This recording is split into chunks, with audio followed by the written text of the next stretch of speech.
We want to begin by acknowledging our presence on the ancestral and unceded territory of the Tongva and Kizh Nation peoples and their neighbors, from north to south, the Chumash, the Tataviam, the Kitanimuk, the Shirano, the Kawiya, the Piamkawachiam, Ahawashiman, Ipai-Tipai, Kumeyaay, and Quechan peoples, whose ancestors ruled the region we now call Southern California for at least 9,000 years. Indigenous stewardship and rightful claims to these lands have never been voluntarily relinquished nor legally extinguished. We pay respects to these members and elders of these communities, past and present, who remain caretakers and advocates of these lands, river systems, and the waters and islands of the Santa Barbara Channel. For more detailed land acknowledgement authored by the USC History Van Hunnick History Department, we invite you to visit their website, which my colleague is going to put in the chat for everybody on Zoom. My name is Autumn Watts, and I am the program assistant here at the Center for Advanced Genocide Research, and I'm very happy to welcome you guys to, those of us who are in person, to this lecture. Just a couple of notes about Zoom protocols for our online audience. Right now you're viewing a side-by-side view of the speaker and the slides that we're sharing, and you can make either window larger or smaller by dragging the dividing line between the two windows left or right. We will have time for questions and discussion following the lecture, so we encourage you to ask your questions through the Q&A feature, or if you want to drop them in the chat, that's fine as well. We'll try to get to as many questions as time permits. And if your question isn't asked, our speaker today will see it and probably get to it, so drop your questions if you have any. So now to introduce today's lecture and our speaker, it's my pleasure to introduce our Associate Director of the Center for Advanced Genocide Research, Martha Straub.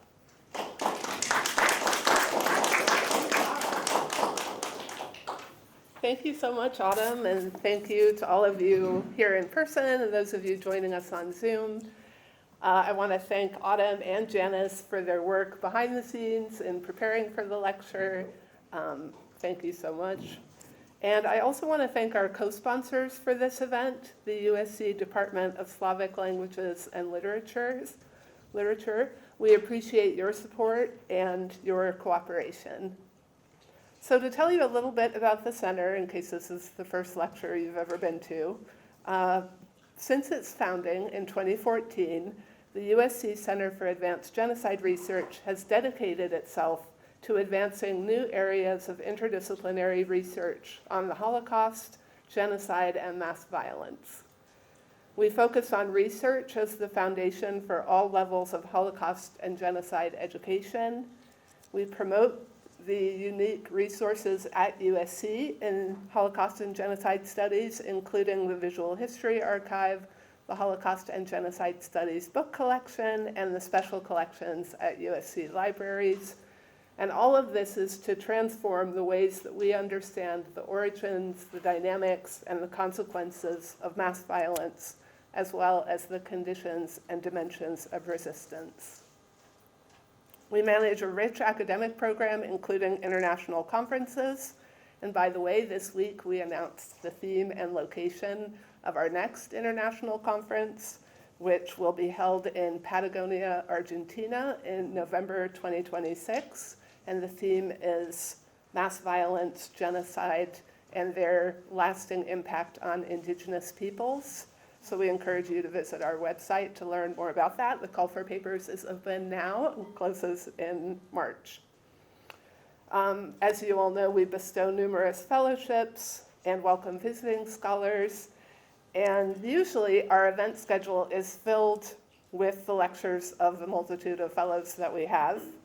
But once or twice a year, we have the pleasure of inviting innovative international scholars to USC, and today we're very pleased to welcome Professor Anika Walke. Her lecture draws on a chapter that she authored for the Cambridge History of Holocaust Literature, which will be published in 2026. The volume rethinks the diverse dynamics shaping the literary history of the Holocaust and has an impressive array of themes and contributors. And we thank the editors and the team behind the volume for their cooperation in presenting this lecture. So now to Professor Walke. Professor Anika Walke recently joined Carnegie Mellon University as the inaugural Askwith Family Chair in Holocaust Studies. Prior to that, she served as an associate professor of history and Jewish, Islamic, and Middle Eastern studies at Washington University in St. Louis. Her research and teaching interests include World War II and Nazi genocide, migration, nationality policies, and oral history in the former Soviet Union and Europe. Her publications include the book Pioneers and Partisans, An Oral History of Nazi Genocide in Belorussia, the co-edited Migration and Mobility in the Modern Age, Refugees, Travelers, and Traffickers in Europe and Eurasia, and a number of peer-reviewed articles and book chapters on the history and memory of the Holocaust and on Soviet Jewish lives more broadly. She's currently working on a monograph on the long aftermath of the Holocaust and World War II in Belarus. From 2014 to 2022, she served as co-PI of the Holocaust Ghettos Project, reintegrating victims and perpetrators through places and events, an NEH-funded endeavor of the Holocaust Geographies Collaborative to develop a historical GIS of Nazi-era ghettos in Eastern Europe. In addition, she's held a range of fellowships, including most recently a Marie Skłodowska-Curie Senior Fellowship at the Freiburg Institute for Advanced Studies at Freiburg University in Germany in spring 2024. Please join me in welcoming Anika Walke.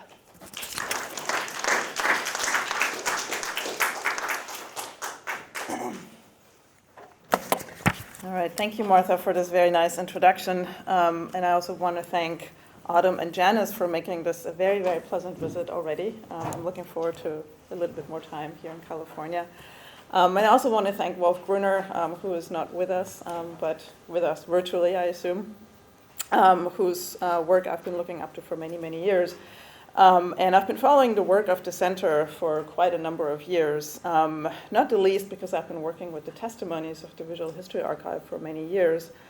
And I'm really excited to be able to share some of my work here, even though, as Martha already mentioned, the work I'm going to talk about today doesn't directly draw on some of these holdings, but I still think that thinking about testimony in a broader way might have something to contribute to the work of the center and to all of your interests here as well. And this is really work that I was encouraged to do and to kind of delve into by Aaron McLaughlin and Stuart Tarburner, the two editors of the Cambridge History of the Holocaust. And I'm really excited about this volume because I think it really will kind of take stock of recent scholarship with regard to Holocaust literature. And contributions such as mine, I think, also really make an important intervention to say that when we think about literature, we always think about history as well, and vice versa. And so I think in a way, this is really an outcome of a current trend in the field of Holocaust studies and genocide studies more broadly to really embrace thinking interdisciplinarily. So I hope that the work today can give some insights into some of these interests. So today I'm going to talk about the Black Book of Soviet Jewry. The complete title, and I'm going to read it once and then not again, but I think it is important to actually acknowledge that it has a very expansive title, which is The Black Book of the Cruel, Ubiquitous Murder of Jews by German Fascist Invaders in the Temporarily Occupied Territories of the Soviet Union and in Hitlerite extermination camps and on Polish territories during World War II, 1941 to 1945.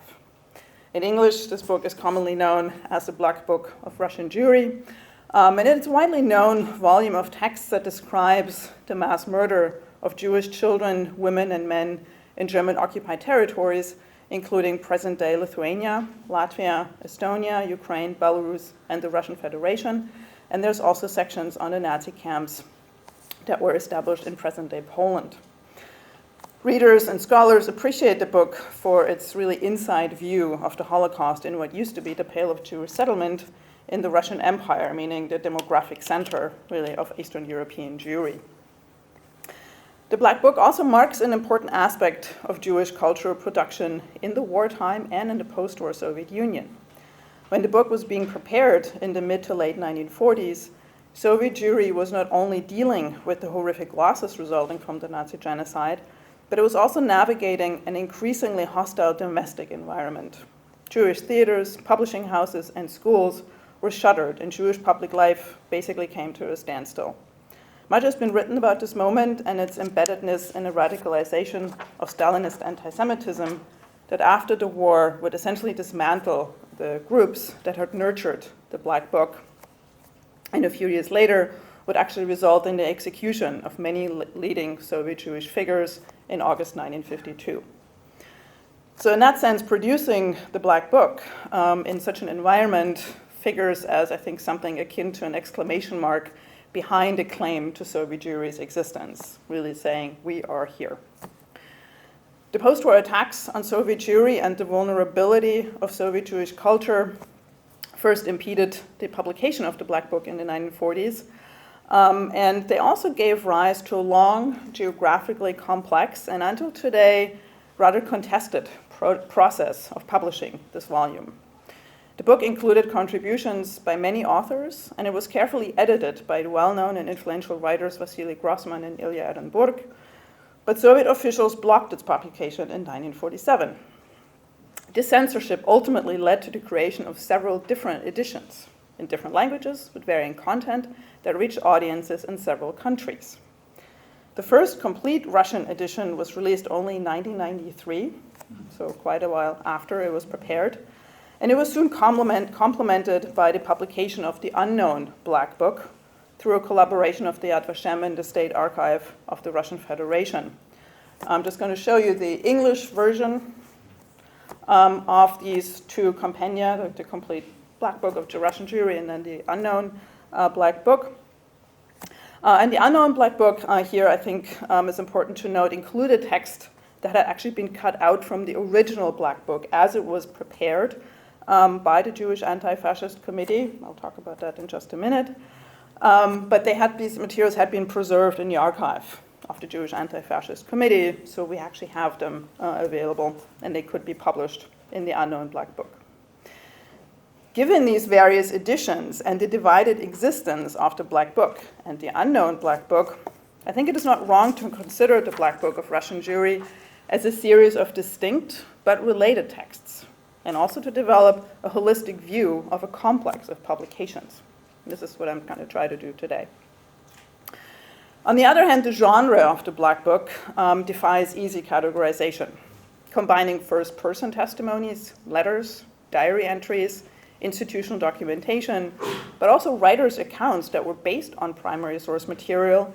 The body of text between the covers is very difficult to place between or within the realms of literature and history. Vasily Grossman's impactful preface, which I will talk about at the end of my talk today, and which was prepared for the original version in 1946-47, gives further grounds for uncertainty. It really traverses genre boundaries and offers an ambiguous frame for the book. It includes both a concise survey of the Nazi regime's policies and of victims' experience, but it's also a call to action to create a world in which anti-Semitism and racism have no place. So it goes far beyond a historical account. So the Black Book is, I think one can really say, an uncertain and ambiguous source. And these uncertainties present at least two major questions. I'm sure there's many, many more. The first question is, how should we read a book that places literary accounts alongside documentary material? How does the fact that the book was never published in the context for which it was intended, post-war Soviet society, how does this shape our interpretation of both the content and of editorial choices? I used a framework of documentary literature to consider the first challenge and examine the Black Book of Russian Jewry as a testimony of the second order to respond to the second question. Documentary prose strives to document, interpret, and reflect on personal and collective experiences. In the Soviet Union, this acquired often mobilizing force as it encouraged readers to take specific action based on what they had read. The notion of a second-order testimony, on the other hand, aims to capture the contextual factors that shape narrating, writing, editing, and publishing about the Holocaust in the post-war Soviet Union. So my talk is divided into these two complexes of questions. But first, I will briefly revisit the origin and the publication history of the book, and then turn to the complex nature of the text that are included in the various iterations of the book. And I want to say I will not offer here a detailed account of the complex genealogy of the book. Many other scholars have already done that. Whole books have been written about that. But instead, I want to draw on some of that scholarship to highlight certain main events that serve to contextualize my discussion of the Black Book as an uncertain source. So the origins of the book go back to the time of the war itself. Plans to publish a collection of material that would document the German regime's atrocities against Jewish residents of Soviet territory originated in the Jewish Anti-Fascist Committee, some members of which you can see on this image here, which included overall a group of 24 Jewish cultural figures who were tasked essentially with soliciting support for the Soviet war effort among Western societies. So there were a number of these so-called anti-fascist committees, one for women, one for the Jewish committee, and one representing the Slavic peoples of the Soviet Union.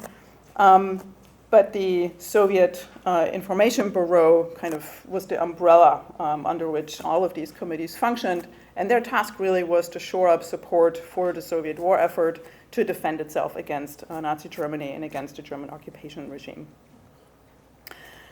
So when we're looking at the Black Book as one of the main outcomes of the Jewish Anti-Fascist Committee's work, we need to actually look back to a moment in 1943 or even 1942 when the Jewish Anti-Fascist Committee of the Soviet Union and a number of American organizations collaborated. And they essentially had this idea that they would follow earlier examples of Black books. There were Black books of pogroms that had been created earlier. And that would also follow in parallel to efforts to document the Holocaust in Poland and elsewhere that were already underway at the time as well. And so there was a plan to collaborate to collect material and to publish a Black Book as a collaborative outcome of this. Some of these talks took place in 1943 in the United States when Solomon Michaels and Yitzhak Pfeffer, two major members of the Jewish Anti-Fascist Committees, came to the United States, gave a number of talks, spoke at massive rallies that were attended by thousands of people, but also met, for instance, with Albert Einstein, who was working at Princeton University at the time, and who had actually proposed this project of a Black Book. But unfortunately, the disagreement about the project's major goals and approach led to a quick kind of separation between the two organizations. And the reason was that the American side favored a book that would essentially function as a form of indictment against the Nazi regime and fascism more broadly. And to this end, primarily emphasized German documents that highlighted German intentions, strategies, and responsibility. The Jewish Anti-Fascist Committee, based in Moscow, on the other hand, aimed to mourn and commemorate the suffering of Jewish victims in the Soviet Union and to show their efforts to survive and to resist. In many ways, I think they sought to counter the Soviet leadership's increasing tendency to explain the murder of Soviet and European Jewry as an outcome of the general violence against civilians during wartime, rather than as a specific part of Nazi policy. And on the other hand, there were increasing calls to essentially claim that Soviet Jews didn't resist, that they didn't do anything against their own persecution. So these differences between the different goals contributed to major conflicts that we can go into more detail in the Q&A if we would like to. But they ultimately resulted in the publication of two books. There was a so-called American Black Book that you can see here, that really highlighted a critique and indictment of Nazism. And on the other hand, there was the Soviet Black Book, which is really at the center of the talk today, and that offered a detailed portrayal of the Jewish experience of Nazi violence, primarily on Soviet ground. The Black Book that was issued in 1947 in New York has been largely omitted, actually, from serious Holocaust scholarship, especially in North America and Western Europe, both because there's a number of historical inaccuracies and I think also structural flaws in the book that make it rather difficult to use it as a historical source. And so until a few years ago, I was not even aware that this book exists. It is somewhat obscure. This book is actually pulled from an auction house that is selling rare books, and you can buy it for several $1,000s if you'd like. But it is very hard to get a hold of. There's not that many copies available. So I will not focus on that, but I want to at least mention that it does exist, and it actually indicates the shared origin of the project of the Black Book. So let's return to the Soviet Black Book that was produced by the Jewish Anti-Fascist Committee based in the Soviet Union. The main editor and kind of driving force of the Black Book here was Ilya Ehrenburg, very well-known Soviet writer. And the book's foundation in many ways actually lay in letters that he received unsolicitedly, beginning with the early years of the war. Many of these letters have been published successively in Russian. I think there is an English version as well. And the title of the book is Soviet Jews Write to Ilya Ehrenburg. And in this book, you can read some of the letters in which Soviet Jewish survivors write to him and sharing essentially their experiences of Nazi violence, but also how Soviet neighbors often helped round up Jewish victims or stole their property. So in some ways, these were very problematic sources within the Soviet context. Ehrenburg also received a number of letters from Soviet soldiers and from journalists who reported about what they had seen in the occupied territories or in newly liberated territories. And so you may ask, why did people write letters to Ilya Ehrenburg? And if you really look at the situation of Soviet Jews at the time, it's quite clear why. Ilya Ehrenburg was one of the very famous Soviet writers of Jewish origin who had kind of managed to evade any kind of persecution so far in the Soviet Union and had been censored for a few years, but then was kind of reestablished. But he essentially was one of the very few logical and legitimate addressees for such letters. And so he, in conjunction with the Jewish Anti-Fascist Committee, decided that these letters would be the foundation of the Black Book, produced in the Soviet context. And by 1943, they decided to actively solicit materials, so to not only rely on letters that were sent to Ehrenburg, but also to really go out and collect their own accounts and sources, collect other testimonies and information about Nazi atrocities from a number of backgrounds. Many of the solicitations, they send out letters to journalists, to correspondents, to military personnel when unanswered. But on the other hand, they were able to collect quite a few materials and ended up with a quite hefty compendium of documents and notes on the Holocaust in Soviet territories. So by spring 1944, Ilya Ehrenburg formed and directed a literary commission within the Jewish Anti-Fascist Committee that included a number of writers, and I'm bringing in here some pictures of some of the people who are less well known, but who made very important contributions to the Black Book. And these people worked in a variety of genres, and essentially their task was to write composite essays based on primary source materials that were shared with them. So that could be letters, diaries, testimonies, institutional reports, or official documentation focusing on a particular place, and then they produced kind of more composite accounts of that. Vera Inber, for example, wrote a very meaningful account of Odessa. And so the Literary Commission spent a lot of time discussing how to create this book, how to create a book that would account for atrocities, but that is still readable, and that will find an audience and that will make an impact. At the same time as they were working on collecting these sources and discussing how to present them, Ilya Ehrenburg in 1944 went ahead and published a number of sources he had received and that had been collected for the Black Book, and he published them in Yiddish under the title Merda von Felker. There's two editions, one in 1944 and one in 1945. You can find 37 entries that describe events in particular towns or so-called death factories, Teutfabriken, as they called it. And we can read there about the experiences primarily of children, mothers, partisans, and doctors. And it really is structured by place. Every entry is about a particular town or city or village. And so many people have been puzzling over the fact, why did he went ahead and publish this book in Yiddish, a language in which he actually was not fluent. And so there's varying explanations, and I think two are quite convincing to me. One of them was that he wanted to make sure that Soviet Jews, who often still spoke, read, and understood Yiddish, had access to these documents, had a record of their own experiences.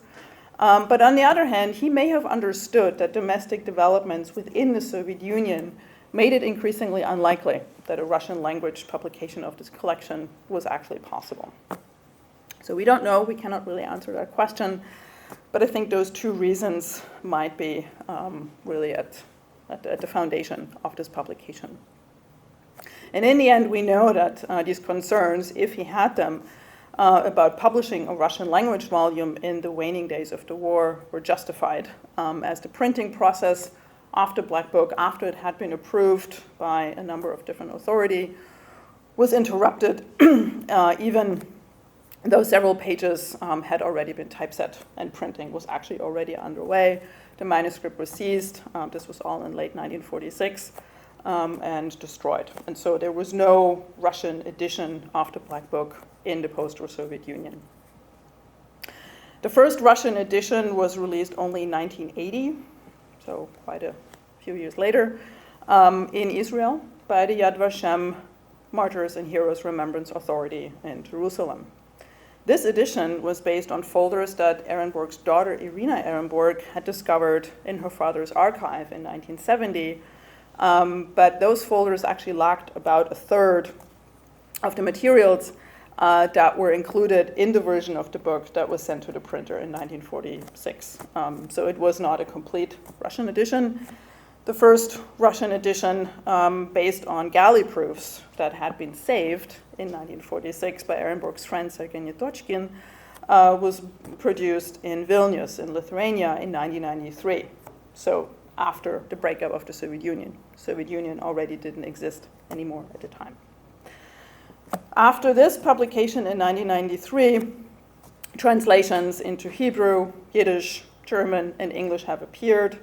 There is also an older version in Romanian that I am unable to access because I do not read Romanian, but there had been materials shared with Romanian activists in the late 1940s. So all of the versions, in whatever language that we have available at this time, follow the original structure that was envisioned by the Jewish Anti-Fascist Committee's Literary Commission, meaning the commission led by Ilya Ehrenburg. And so the texts here are organized largely by region. Right? You can read there's Russia, Belarus, Ukraine, Estonia, Lithuania, and so forth. And there's a few topical essays that deal with particular questions around prisoners of war, concentration camps, and things like that. The volumes differ in their inclusion of photographic material. So there's some that include visual material, photographs, primarily taken during the examination conducted by the Soviet Extraordinary State Commission to document Nazi atrocities. There were some also documenting Ehrenburg and Grossman's visits to these sites.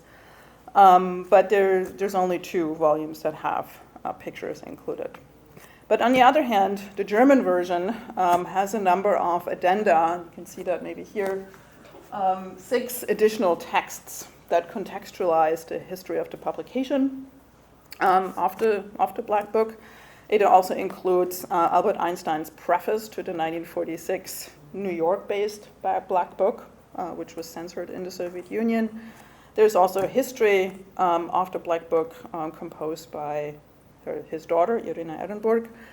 And Yitzhak Arad, very well-known scholar of the Holocaust, contributed an essay on the Holocaust in occupied Soviet territories.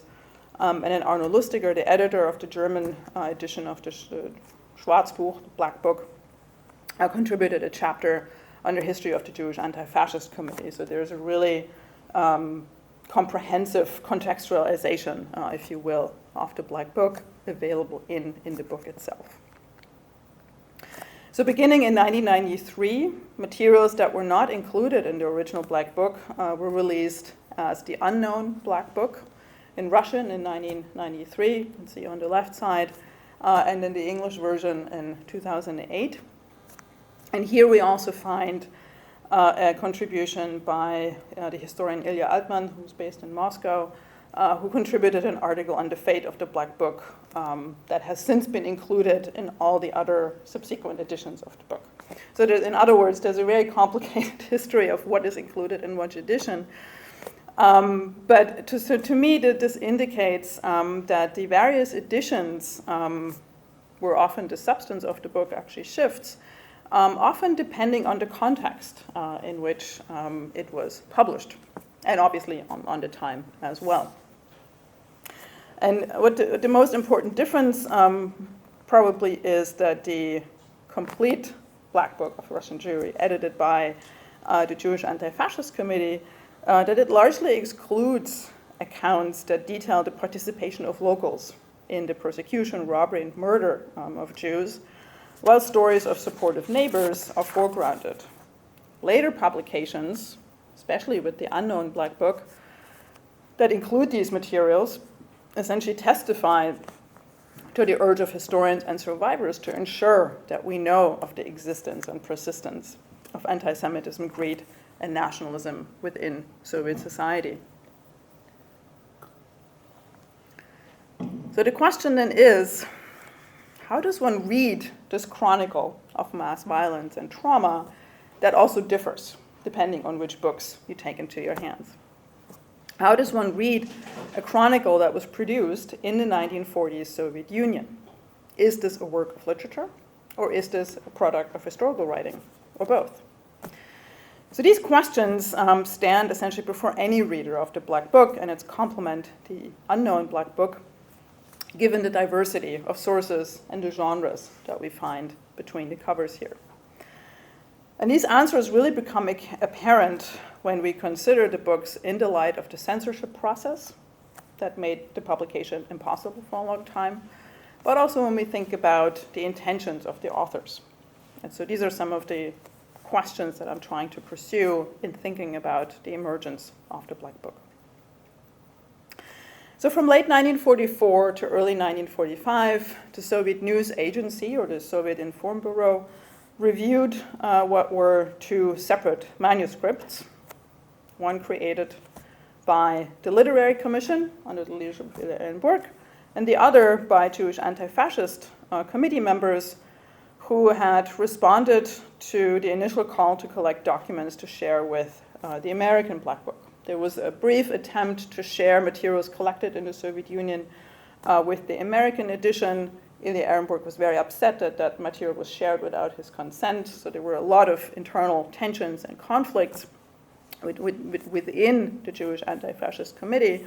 But so for a moment, there were actually 2 Black Books being produced in the Soviet Union. I'm not going to talk about that much more because in response to the review commission that worked 1945, or released its conclusions in February 1945, we essentially have a merger of both of these projects. So to just think about it as one Russian version of the book. So in February 1945, the Soviet Inform Bureau essentially recommended a thorough revision of the material that was produced by the Literary Commission under Ehrenburg's leadership, but they also didn't like the historian's version. The reviewers found in particular that the Soviet writers' accounts contravened the profile of the Black Book, and here I quote, as a collection of documents whose significance is in their originality and a lack of writerly intervention. It contained too many vile details on local residents' collaboration and therefore diminishes the force of the charge against the Germans as the main perpetrators. The reviewers also criticized the Jewish Anti-Fascist Committee, so the more historical version, for being incomplete and unconvincing. It was in need of careful editing. In other words, it was written poorly. And they also didn't like how it emphasized fear and suffering to the exclusion of accounts of resistance and survival.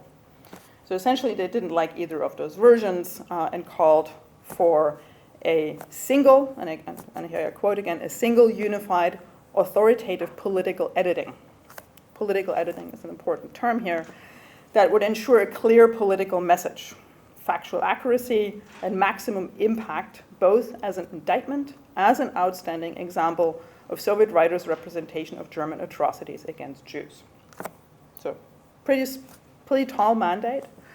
That was only reinforced by Sergei Lozovsky, who is the director of the Sovinform Bureau, so the Soviet news agency, to Ilya Ehrenburg, who highlighted essentially that the literary reworking of the composite accounts were the main problem of the writer's Black Book. While they might be effective in reaching a large readership, they would essentially undermine the effort to prove Nazi atrocities. So it didn't fulfill the charge. So he really wanted the literary writers and the more historians to combine the two manuscripts to create a more truthful documentation and show the world, quote, what fascism has wrought on humanity. That means explicate the larger moral crisis produced by the Nazi genocide. So this literary working or reworking that Lozovsky here criticized was essential to Ehrenburg's vision for the Black Book. He gave really careful instructions to the members of the Literary Commission in how to prepare materials for the publication. And my analysis in major parts here rests on minutes of the Literary Commission's meeting in October 1944, where Ehrenburg on the one hand lays out his agenda for what this Black Book should do, but also where some of the writers actually participate and share some of their ideas on how they treat the material. So Ehrenburg here essentially argued for editing individual documents or curating documents for a composite essay, but only minimally. Because he really said, quote, you edit it, but you leave what the author wanted to say intact. Maybe you shorten the piece, but really we want the essence of what people have shared with us.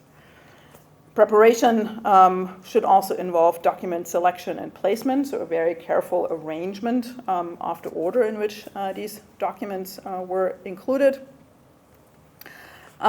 which would mean that they might also include documents that were, quote, not in itself valuable for achieving the desired emotional impact, but that on the other hand would help to draw an overall picture. So they were interested in creating kind of a composite view of what happened in individual regions and towns and places of the Soviet Union. And so here, some of the composite accounts on Odessa, on Minsk, on Vilnius have their origin. All of this preparation, he argued, should be guided by the need to achieve maximum emotional impact for showing the, quote, internal truth or istina of what mass murder meant. Ehrenburg essentially told the members of the Literary Commission that documents should be selected for inclusion according to a principle. Does the document have an effect or not? This should be the only criterion. We must include everything that triggers emotion.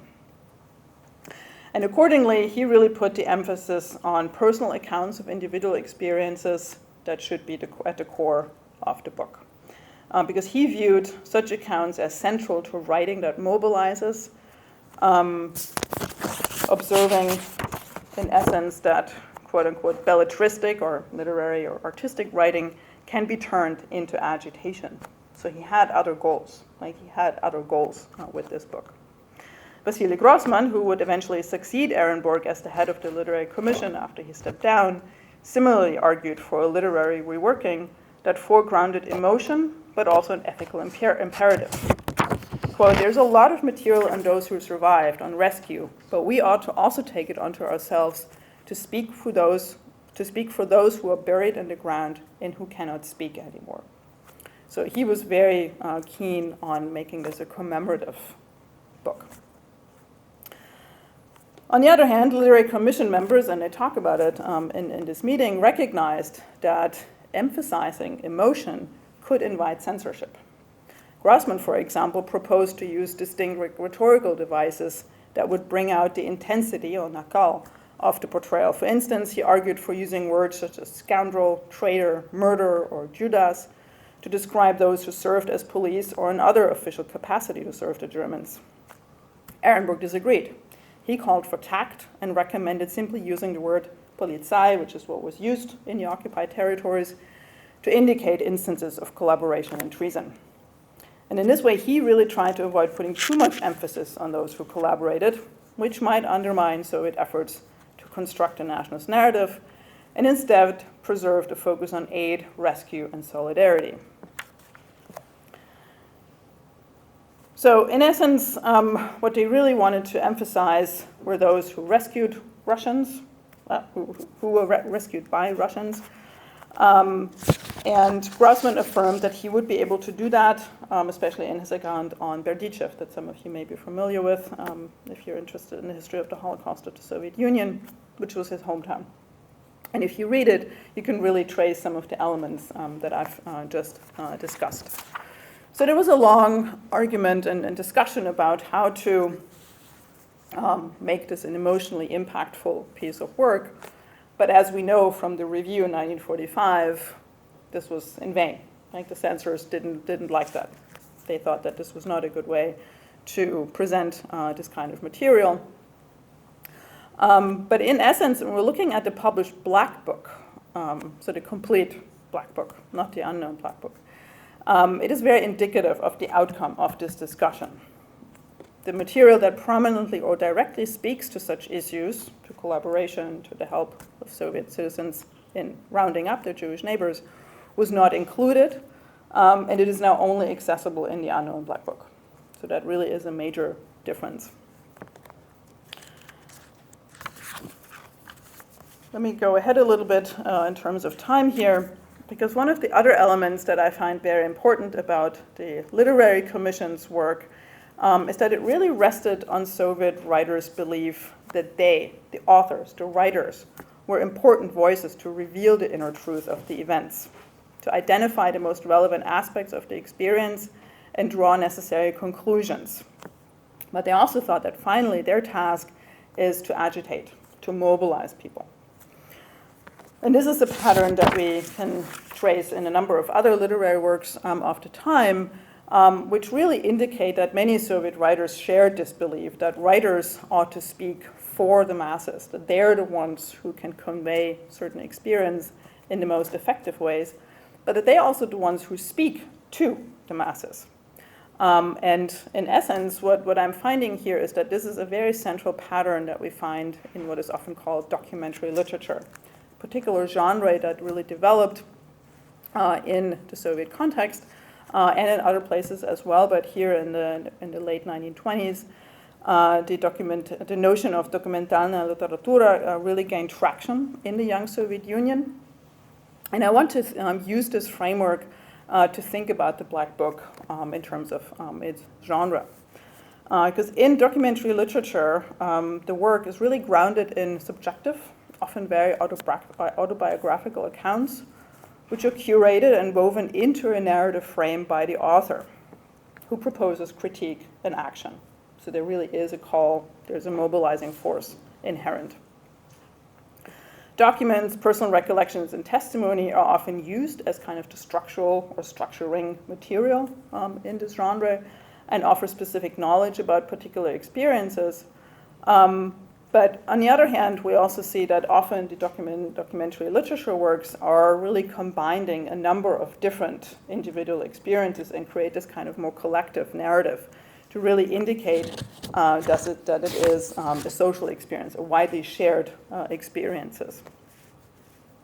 And in that sense, the selection here is really driven by the writer's mobilizing impetus, right? The writer really assumes a readership that is interested in learning about what happened, but also in understanding what to do. So my proposal for the Black Book and then how to think about it as a form of documentary literature is to look at individual texts that are produced and that are published in the book as an outcome of documentary literature. But I also want to think about the book as a whole, as an example of documentary prose, where individual texts really sit between the historical and the literary as they draw on real-life experiences, but taken together, they really unfold a rather comprehensive view of Soviet Jews' experience of the Nazi genocide and of its larger implications. So considering the Black Book from this perspective, I think really offers a possibility to acknowledge the value of the texts as sharing historical knowledge, but in literarized form. So it's not just reprinting letters, there are some in there too, but not exclusively. But we really can tease out a deeper meaning of some of these sources by thinking them together with other sources that are included in the Black Book. So in this approach, the different pieces essentially would reveal themselves as testimonies to the experiences in the German-occupied territory, but they would also indicate when they were produced, because we can really trace how some Soviet writers reworked the material into these composite essays. And this is where the second problem that I wanted to talk about today comes in, where we can think about the context of the Black Book in which it was produced as one of the most important factors to figure out how to read it. And here is where I want to think about it as a testimony of the second order, or some people have suggested the term meta-testimony, to the very context of its own production. So really not only take the book as a book, but also as a testament to something larger, to a larger conversation that was happening at the time. And here I think it is important to recognize that the process of collecting material for the Black Book created something akin to a memorial community of survivors and witnesses, those who contributed these testimonies, and then on the other hand, the editors and writers. So they kind of formed, in essence, a memorial or commemorating, remembering community. And this essentially is an outcome of, I think, a larger desire to create really a memorial to the dead, to those who were unable to speak for themselves anymore. But the question, of course, is here, because the Black Book of Russian Jewry was never published in the Soviet Union, it actually never spoke to its intended audience. It didn't speak to survivors.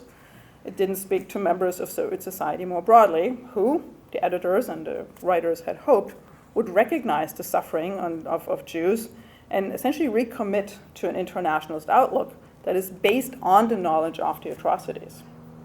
So as readers, I think we ought to acknowledge and consider these intentions when we're looking at the texts, but at the same time also recognize that these intentions didn't come to fruition. Like they couldn't work in the same way that the writers and the editors wanted to.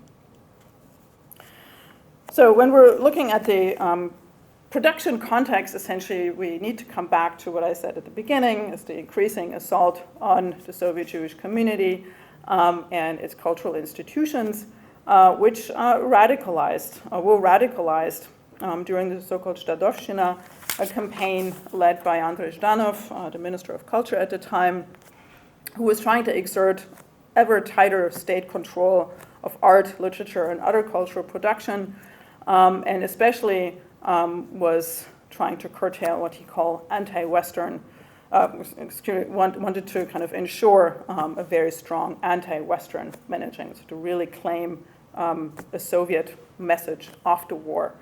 And if you look at the Zhanovshchina, it's very closely tied to the anti-cosmopolitan campaign in the post-war Soviet Union that targeted primarily Jewish writers and intellectuals. On the other hand, we also need to think about the establishment of the State of Israel in 1947, which in some ways gave a major boost to Soviet Jews' self-confidence and awareness, but it also, on the other hand, heightened the Soviet leadership's resistance to accounts that affirmed the notion of a Soviet Jewish identity. So the Black Book, in this sense, was seen as a problematic product, essentially, because it would really claim a Soviet Jewish identity based on the experience of persecution.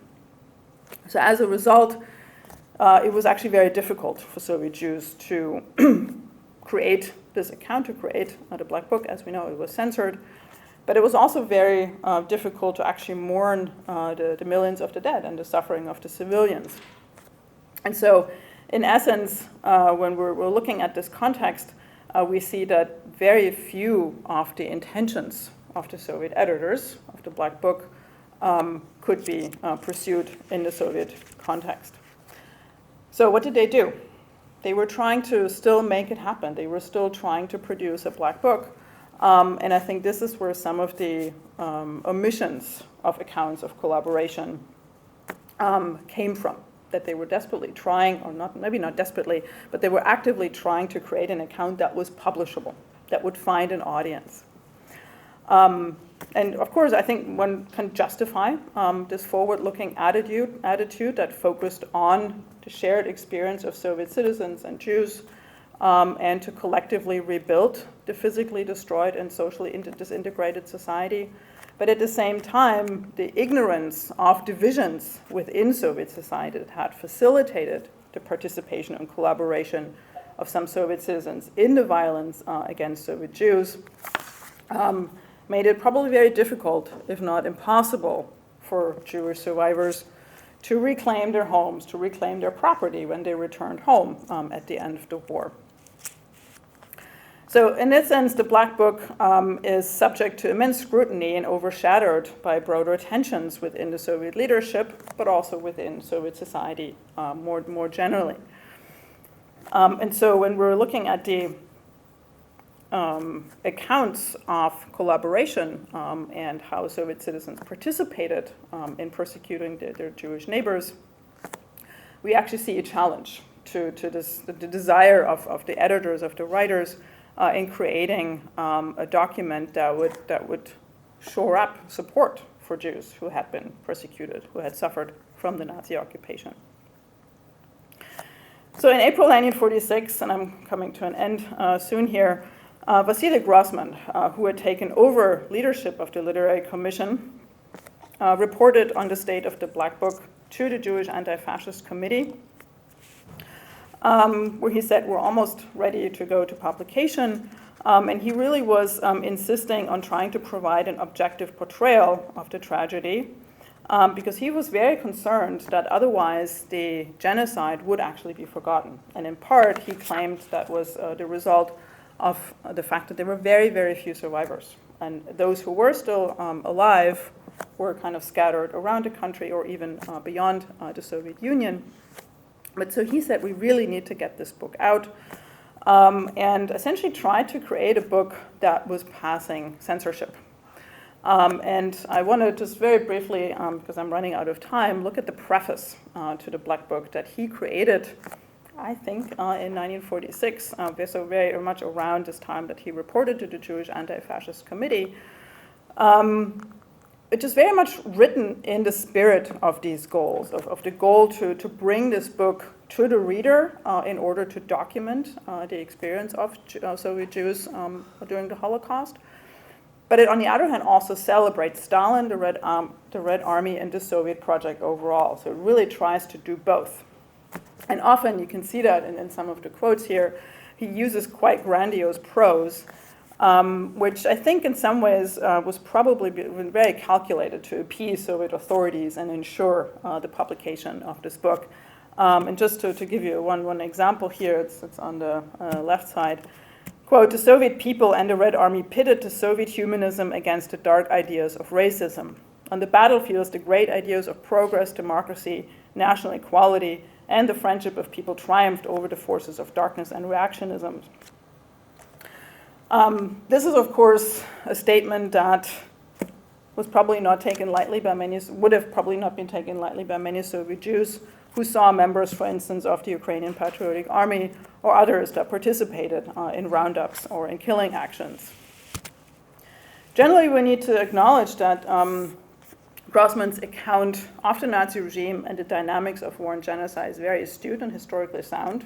There's actually nothing really to criticize. But on the other hand, he really tried to remain within permissible limits. On the other hand, we can also, in more recent editions, we can recognize that there were certain sections on Jewish resistance that he wanted to be in there that were then taken out by the censors, even in the 1946 edition. And one example is here, and again, you can maybe read it for yourself, where he talks about spiritual resistance, ideological resistance, as one of the foundations, essentially, for military and for partisan resistance that Soviet censors at the time didn't like. But where I think he really was trying to make a claim for Soviet Jewish culture as an important moment. But obviously, if you think about the context of 1946, 1947, that would have not been permissible in the Soviet context. And then last but not least, the final paragraph here brings together the memory of the Holocaust with a hope for a world in which Jews and other Soviet nationalities, even members of other nations, could live together. And I'm going to read that. May contempt for the terrible ideas of racism live eternally in the heart of humanity. May the memory of the suffering and the agonizing death of millions of murdered women, children, and old people be preserved forever. May the holy memory of those who were tortured become the formidable guardian of good. May the ashes of those consumed in the flames find their ways into the hearts of the living and call forth the brotherhood of people and nations. So he clearly argues that the Holocaust ought to really serve as the foundation for a renewed commitment to internationalism and solidarity. So again, we can critique the omission of sections that addressed Soviet citizens' collaboration and condemn the inclusion or the highlighting of texts that really celebrate the cooperation of Jews, even though they probably didn't happen to as much of an extent as we might have hoped for. This preface, and I think the Black Book as a whole, I think really evidences of Soviet, primarily Jewish writers' attempts to fit in, quote unquote, and to find a way to speak about the Holocaust and to publish an account of the Holocaust in the Soviet Union. And so I'm going to close here, but I think this is where I'm thinking about the Black Book as really an attempt to document the Holocaust in conditions that were incredibly difficult for Soviet Jewry. But on the other hand, I think it was also a moment where Soviet writers, Jewish writers, Ilya Ehrenburg, Vasily Grossman, and a number of others were actually also trying to come to grips with what had happened. Because this is the moment when people like Ilya Ehrenburg, and this is a photo taken in Belarus, I think. I've found kind of somewhat competing details about this photograph. I think they were themselves shocked by what they saw. I think they were themselves shocked by the extent and the ubiquity of violence that had been wrought against Soviet Jews at the time. And so in essence, the Black Book is a perhaps naive and in some ways attempt to grapple with the magnitude of the violence and of the atrocities and trying to figure out a way of how to present that. And this is where I think some of the conversations about should we write literary accounts that highlight the emotional force? Should we include plain documents that have no kind of adornment in it, that are not literarized?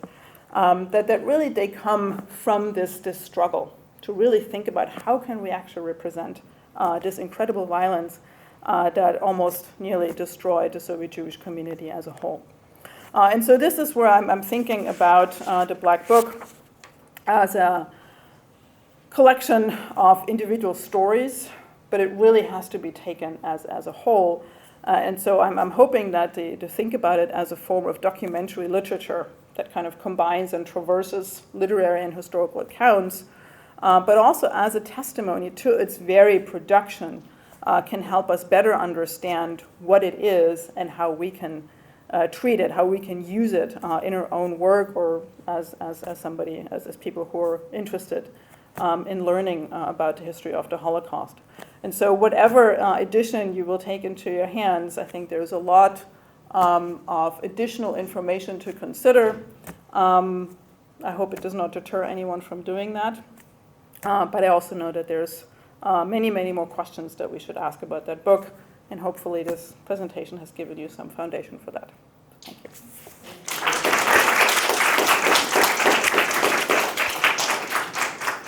Thank you so much.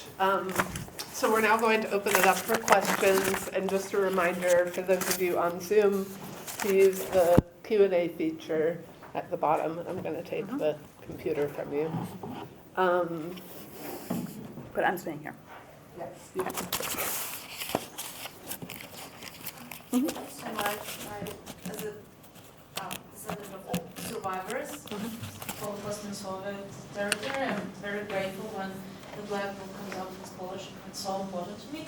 And I wanted to ask you to talk more about the efforts post-war in publications in relation to two other projects which appeared in the Soviet Union regarding Nazi atrocities on the territory, such as Babi Yar by Anatoly Kuznetsov, which was even in very, very limited format, but published in '66 during the Brezhnev times, and Blokadная kniga, which was talking about the Leningrad siege conditions. And my questions towards it is why Black Book by Lenin was impossible to be published in Soviet Union in regards to these other projects, and whether it had to do with the fact that, in contrast to Anatoly Kuznetsov, in this project, Jews themselves were given a voice, and it was kind of a moment where Soviet censorship simply couldn't allow this to happen. Thank you. This is a great question. I actually am going to add a third book that I'm currently working on that I think participates or contributes to this question, which is Alice Adamovich, Jan Gabriel, and Vladimir Kolyasnik's book, I'm from the Burned Village, Yazvogny Vyoski, which is about the destruction of hundreds of villages in Belarusian territories that were under German occupation. And Alice Adamovich and Daniel Granin produced the Blokadная kniga, which came after the I'm from the Burnt Villages. And so it, in essence, it kind of laid the foundation, I think, for what they did in the Blokadная kniga book. And I think the real, obviously there's probably many answers to your question, but given what I just talked about in my presentation, I really think we need to look at the context of the late 1940s cultural campaign of the Zhanovshchina, and the anti-Semitic campaign on kind of state level against the Soviet Jewish community, that it was just not conceivable and not considered to be legitimate to create a book that would foreground one nationality's, and specifically the Jewish experience during World War II. Because all the other books, Blokadная kniga, I'm from the Burnt Village, talk about Slavic nationalities, right? I'm from the Burnt Villages is primarily about Belarusians, who suffered in the villages, and conspicuously does not ever mention the Holocaust, which is, I think, a major problem. And the Blokadная kniga, I don't recall exactly, but I don't think nationalities are really foregrounded in there. But it was Leningrad. It was like the quintessential Russian or Soviet city, right? That really was at the foreground. So that I think, in that sense, the decisive difference here really is the subjects of the book, which are certain nationalities. As for Babi Yar, which is a novel, right? It's a form of literature, and I think, and then again, I'm not an expert in Soviet literature, so maybe some of you in the audience here or on Zoom have more to contribute in that regard. But that I feel like, and especially because it was presented as literature, which has a fictional license, like you have a license to do something that is more imagined, that might have facilitated its publication. That's my kind of very, very immediate reaction to that, because the I Am from the Burned Village book is also somewhere in between history and literature. It was produced by literary writers. Adamovich, Bill, and Kraljesnik were all writers, had produced novels, had produced prose, but the book was actually based on oral history interviews that they conducted in the burned villages with survivors of this incredible brutal violence against villagers. But there was also always the fear, the risk that it would not be published. And so I'm telling you a little bit more about this because I'm working on the history of this book, where we can learn from Jan Gabriel in particular, who wrote later, after the breakup of the Soviet Union, wrote about the fact that they did not include moments when locals would talk about how partisans attacked the local villages, or how Belarusians collaborated with German troops. That these were things that people talked about in interviews, but they either didn't record them or really didn't include them in the book. So that there was kind of a moment of censorship that ensured that this book can come out. But in some ways, it was also possible to come out because I think it was not presented as history. It was a piece of literature. And so I think there is that's kind of the niche with which you can challenge the historical account, is by presenting something as a form of literature, as a form of partially imagination. I don't know if that answers the question, but I think I've been thinking a lot about literature as a form of kind of public history, and in doing some of the work that history should be doing, but often cannot because it has certain constraints and it needs a kind of state legitimacy in some ways.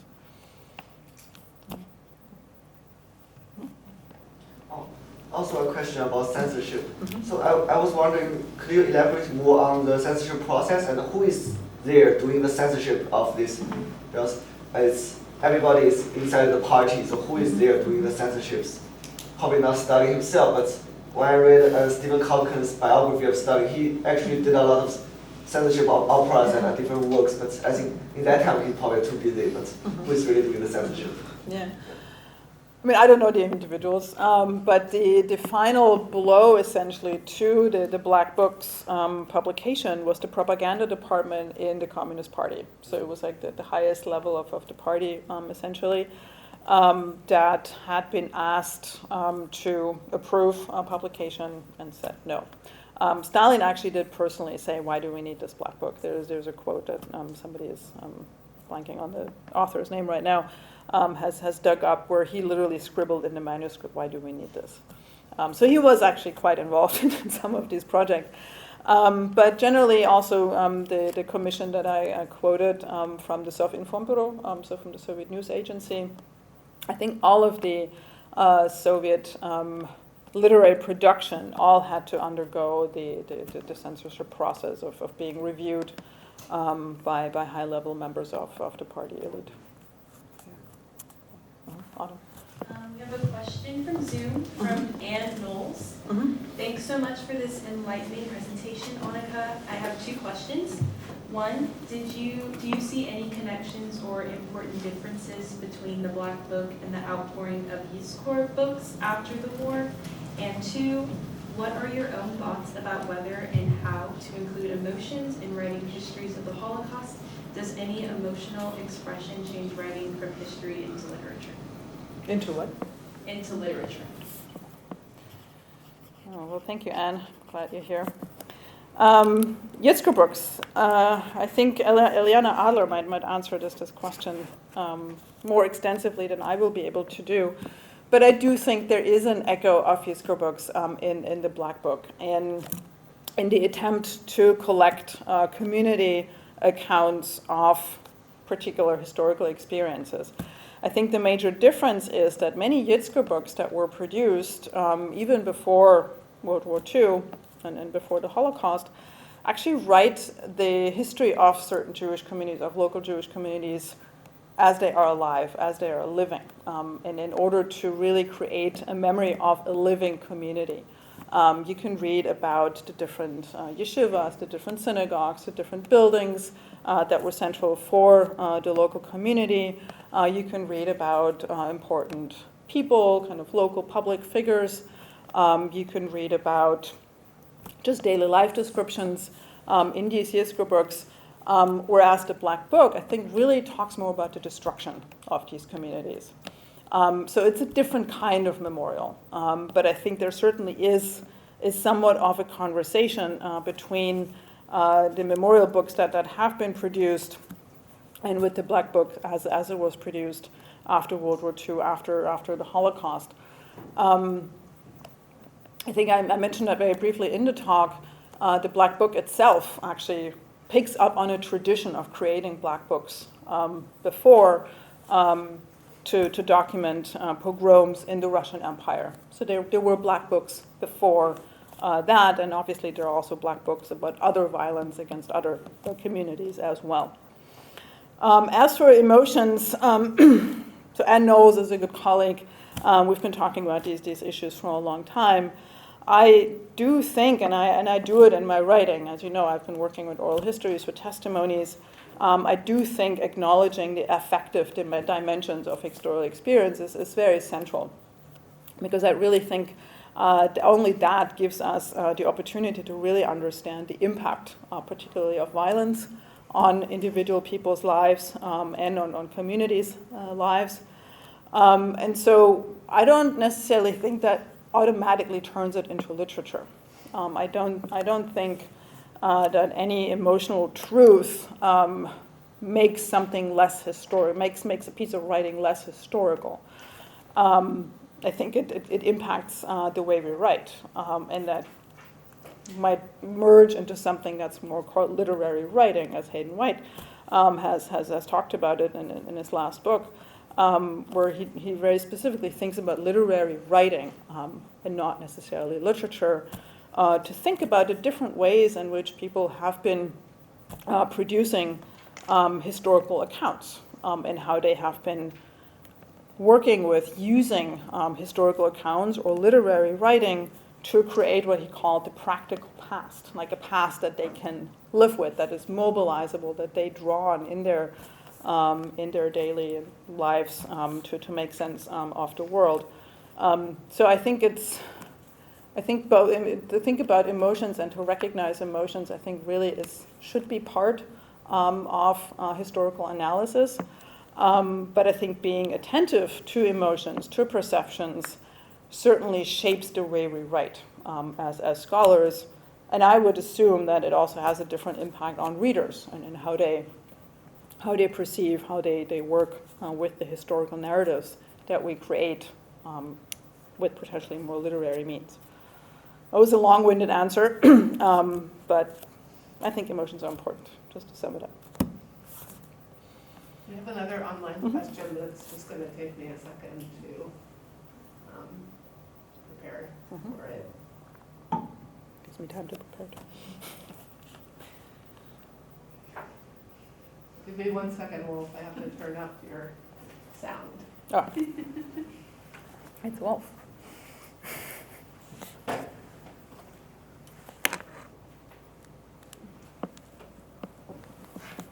Okay, we should be able to hear you. Okay, I try.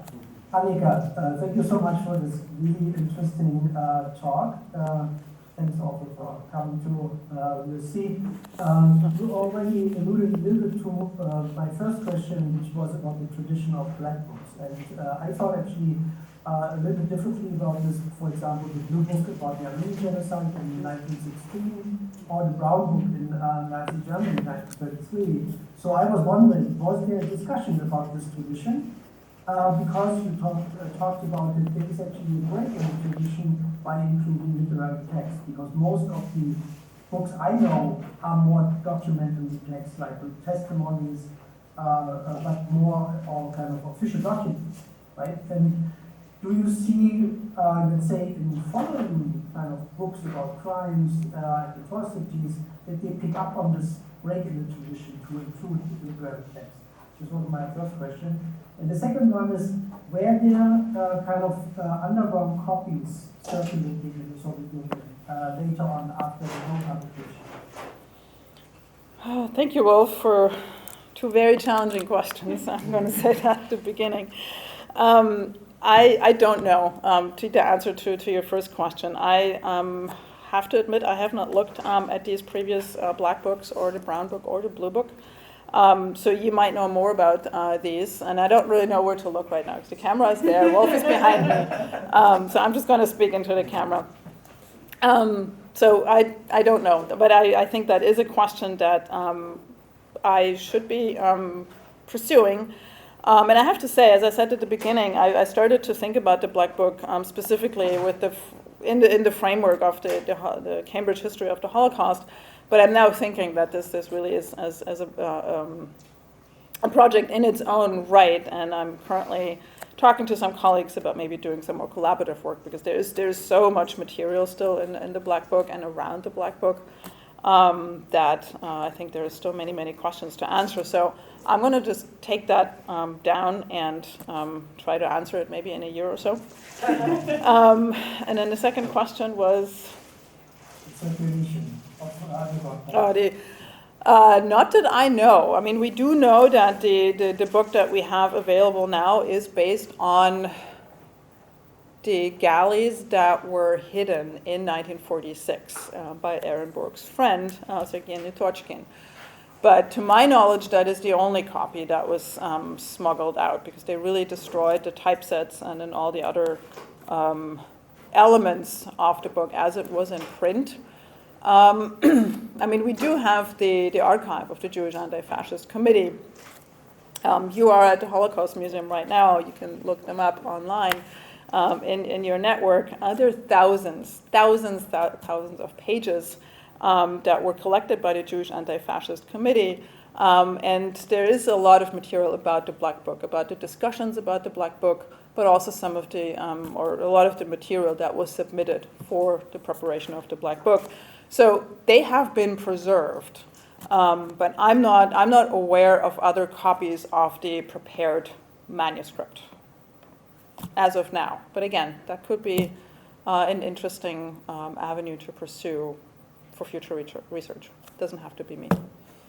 Thank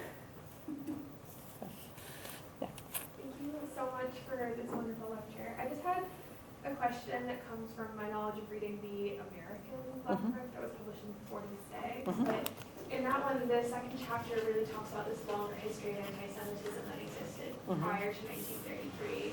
And I'm just wondering if that's also included in the Soviet one, or if they're trying to really not suggest that it is because the Soviet Union. No, that is not included in there. Okay. That's one of the main differences. Yeah. No. So you're working on the American Black Book? No, we read it for one of Wolf's graduate Oh, seminars. okay, good. We only have a few minutes left, and there That are talked a too lot of questions on Zoom. So maybe we could do a lightning round where I ask you several at once And I then pick you one. answer them. Sounds great. So, can you say more about the photographs and visual material that are included in the different versions? Where did they come from and what function did they serve in the text? Like documentation, illustration, or to further evoke emotion? So that's a question. Another question is, well, a couple of questions. Is there any evidence of distributing Yiddish or Russian versions of the text through Samizdat? And are you aware if any of the authors of the Black Book used accounts from the book in their own fiction? There's one more, but if you can... I want to hear the questions. Let's see. Do you know if the drafters of the Black Book drew upon former Jewish or Soviet historical or literary styles of writing? Are they relying on previous endeavors to document violence in the early 20th or 19th centuries against Jews or Soviet peoples? And finally, you mentioned earlier that some of the material was shared with Romanian writers. Does this mean the large documentary text, the so-called Cartea Negra by Matatias Karp, published in the late 1940s? or to another author or authors? Okay, I can pick and choose, right? Well, I'm going to try to answer maybe 2 or 3 of these. As for the Romanian book, I would be really grateful if somebody can tell us more about the Romanian Black Book, because I've been trying to track down what that book is, because that is exactly the one I was talking about. Because there are indications that material from the Soviet Black Book were sent to Romania for publication as the Black Book, and it does exist, but I do not know what's in it. So that's maybe throwing the question back to the person who's asking the question. Some is that I think I answered the question, that I'm not aware that there were other publications with or copies circulated within the Soviet Union. As for the fiction and I'm not aware of that. I'm not aware that other. If you look at the Black Book, there is accounts by Aram Sutskever, there is Vasily Grossmans, and there is a number of accounts by people who were writers and who certainly have worked with that. First and foremost, probably Vasily Grossman, who I think in his work generally is really an heir to Tolstoy and War and Peace in his major works on Stalingrad, primarily in Life and Fate. As for the other writers, I don't know. I'm not an expert in Soviet literature. As for the photographs, it's interesting to ask that question, because these photographs, to my knowledge, were not part of the manuscript in 1946, 1947. What I've seen is it's actually in the Unknown Black Book. You can see some photographs. They are copyrighted to the United States Holocaust Memorial Museum. Some of them are from GARF, from the State Archive of the Russian Federation, from the Extraordinary Commission. They were not part of the manuscript.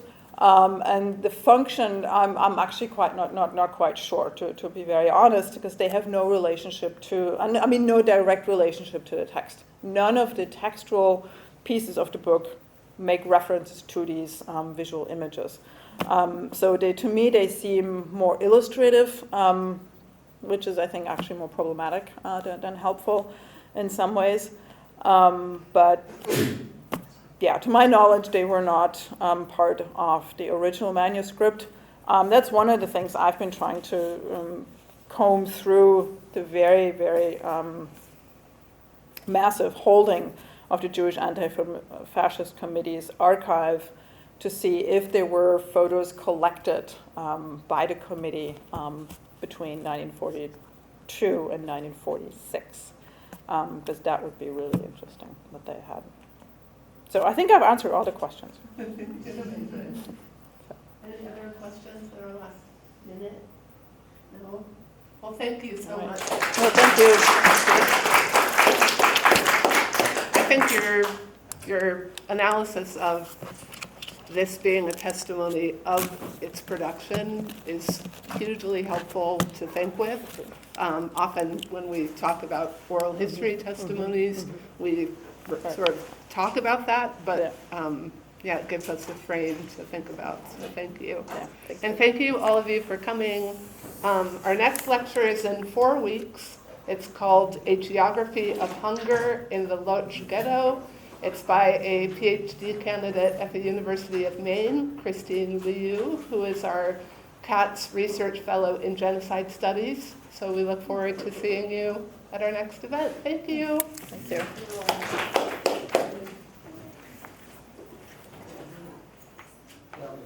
Sorry about that.